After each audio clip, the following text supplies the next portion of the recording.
extraneous higher power has flooded in and taken possession.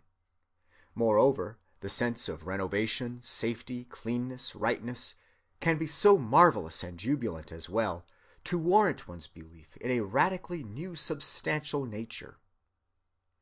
The New England Puritan Joseph Alleine writes, quote, "Conversion is not the putting in a patch of holiness, but with the true convert, holiness is woven into all his powers, principles, and practice.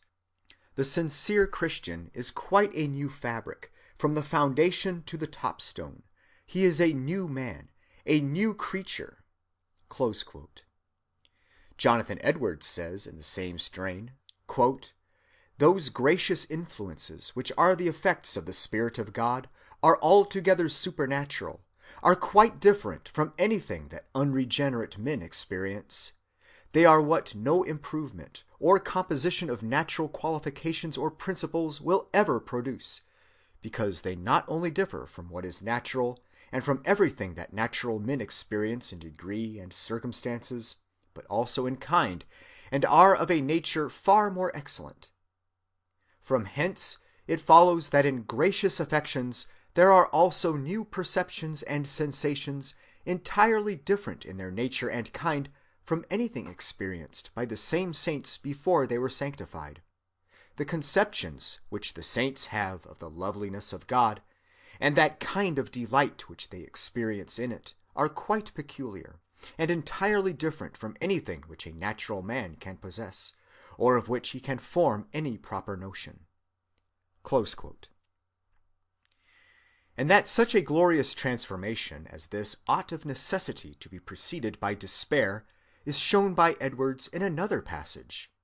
He says, quote, "Surely it cannot be unreasonable that before God delivers us from a state of sin and liability to everlasting woe, he should give us some considerable sense of the evil from which he delivers us, in order that we may know and feel the importance of salvation, and be enabled to appreciate the value of what God is pleased to do for us.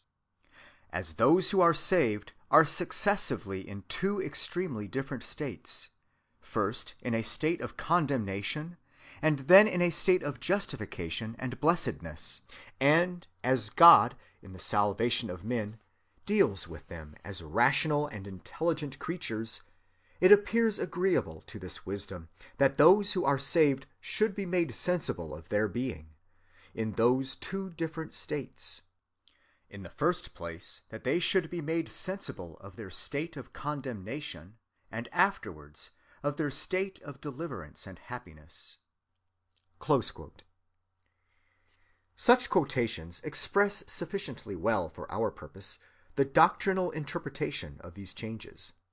Whatever part suggestion and imitation may have played in producing them in men and women in excited assemblies, they have at any rate been in countless individual instances an original and unborrowed experience. Were we writing the story of the mind from the purely natural history point of view, with no religious interest whatever, we should still have to write down man's liability to sudden and complete conversion as one of his most curious peculiarities. What now must we ourselves think of this question? Is an instantaneous conversion a miracle in which God is present as he is present in no change of heart less strikingly abrupt? Are there two classes of human beings, even among the apparently regenerate, of which the one class really partakes of Christ's nature, while the other merely seems to do so? Or, on the contrary, may the whole phenomenon of regeneration, even in these startling instantaneous examples, possibly be a strictly natural process, divine in its fruits, of course, but in one case more and in another less so, and neither more or less divine in its mere causation and mechanism than any other process, high or low, of man's interior life? Before proceeding to answer this question, I must ask you to listen to some more psychological remarks. At our last lecture, I explained the shifting of men's centers of personal energy within them, and the lighting up of a new crisis of emotion.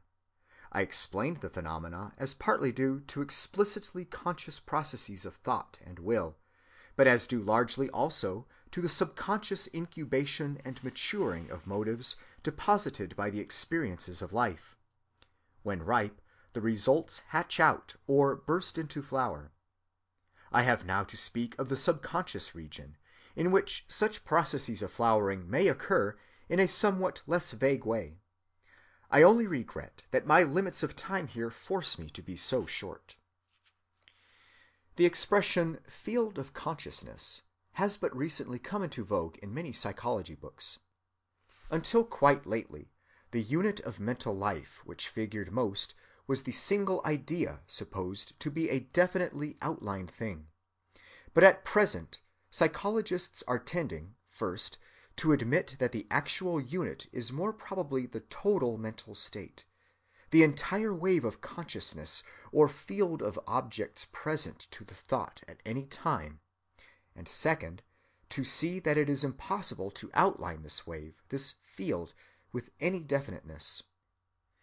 As our mental fields succeed one another, each has its center of interest, around which the objects of which we are less and less attentively conscious fade to a margin so faint that its limits are unassignable.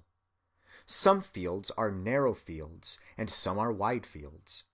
Usually, when we have a wide field, we rejoice, for we then see masses of truth together, and often get glimpses of relations which we divine rather than see, for they shoot beyond the field into still remoter regions of objectivity, regions which we seem rather to be about to perceive than to perceive actually. At other times, of drowsiness, illness, or fatigue, our fields may narrow almost to a point, and we find ourselves correspondingly oppressed and contracted. Different individuals present constitutional differences in this matter of width of field. Your great organizing geniuses are men with habitually vast fields of mental vision, in which a whole program of future operations will appear dotted out at once, the rays shooting far ahead into definite directions of advance. In common people there is never this magnificent inclusive view of a topic. They stumble along, feeling their way, as it were, from point to point, and often stop entirely. In certain diseased conditions, consciousness is a mere spark, without memory of the past or thought of the future, and with the present narrowed down to some one simple emotion or sensation of the body. The important fact that this field formula commemorates is the indetermination of the margin. Inattentively realized as is the matter which the margin contains, it is nevertheless there, and helps both to guide our behavior and to determine the next movement of our attention. It lies around us like a magnetic field, inside of which our center of energy turns like a compass needle, as the present phase of consciousness alters into its successor. Our whole past store of memories floats beyond this margin, ready at a touch to come in, and the entire mass of residual powers, impulses, and knowledges that constitute our empirical self stretches continuously beyond it. So vaguely drawn are the outlines between what is actual and what is only potential at any moment of our conscious life, that it is always hard to say of certain mental elements whether we are conscious of them or not. The ordinary psychology, admitting fully the difficulty of tracing the marginal outline, has nevertheless taken for granted, first, that all the consciousness the person now has, be the same focal or marginal, inattentive or attentive, is there in the field of the moment, all dim and impossible to assign as the latter's outline may be, and second, that what is absolutely extramarginal is absolutely non-existent, and cannot be a fact of consciousness at all. Having reached this point, I must now ask you to recall what I said in my last lecture about the subconscious life. I said, as you may recollect, that those who first laid stress upon these phenomena could not know the facts as we now know them. My first duty now is to tell you what I meant by such a statement. I cannot but think that the most important step forward that has occurred in psychology since I have been a student of that science is the discovery, first made in 1886, that in certain subjects